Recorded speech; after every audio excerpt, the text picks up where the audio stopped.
एक रात एक लड़का अपनी बीवी के साथ लेटा हुआ थी कि आधी रात को वो उठा और चुपके से अपना मोबाइल लिए कमरे से बाहर निकल गया।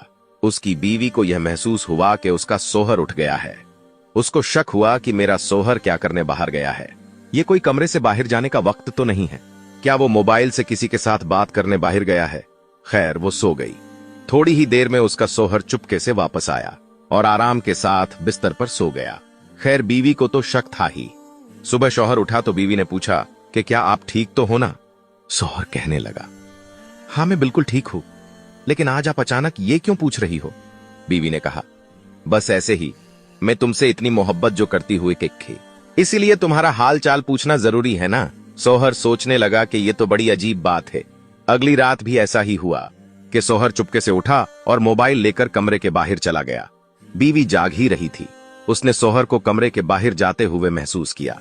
जब शौहर कमरे के बाहर चला गया तो बीवी ने सोचा कि शौहर का पीछा किया जाए, लेकिन फिर ख्याल आया कि आज फिर शौहर को आजमाता हो कि वो सच कहता है या नहीं। कुछ देर में शौहर वापस आकर बीवी के बगल में सो गया। सुबह शौहर उठा तो बीवी उसको शक की नजर से देखने लगी। अगली रात क्या हुआ कि उसकी बीवी ने शौहर के कॉल को अपने मोबाइल में डाइवर्ट कर दिया और सोचने लगी कि अगर कोई कॉल आएगा तो मेरे ही मोबाइल पर डाइवर्ट होगा। जब आधी रात हुई तो उसका शौहर अपने रोजाना के मामूल के मुताबिक उठा और चुपके से अपना मोबाइल उठाया और कमरे से बाहर चला गया। बीवी को तो शक पहले से ही था और वो अब इंतजार कर रही थी कि आज कोई तो उसके नंबर पर कॉल करेगा ही, लेकिन किसी ने भी कॉल नहीं की और उसका शौहर थोड़ी ही देर में वापस आकर सो गया। बीवी सोचने लगी कि बड़ी अजीब बात है, कॉल भी नहीं आया, आखिर ये क्या करने के लिए रोज जाता है। खैर, वो सो गई। अगली रात फिर वैसा ही हुआ। शौहर बिस्तर से उठा, अपने मोबाइल के साथ बाहर निकल गया। बीवी को बिस्तर पर चैन नहीं आ रहा था। थोड़ी देर के बाद आकारी बीवी भी उसे देखने के लिए उठी और एक कोने में खड़ी होकर देखने लगी कि आखिर उसका शौहर क्या करता है, किससे बात करता है। बीवी ने देखा कि शौहर कुरान पाक लेकर बैठ गया और उनका तर्जुमा समझने लगा। वो मोबाइल में देखता जाता और कुरान की आयतों को समझता जाता। बीवी ने जब ये देखा तो वो हैरान रह गई। उसने फौरन अपने शौहर से माफी मांगते हुए कहा कि मुझे माफ कर देना, मैंने आपको गलत समझा। शौहर कहने लगा, मैं एक आवारा लड़का था।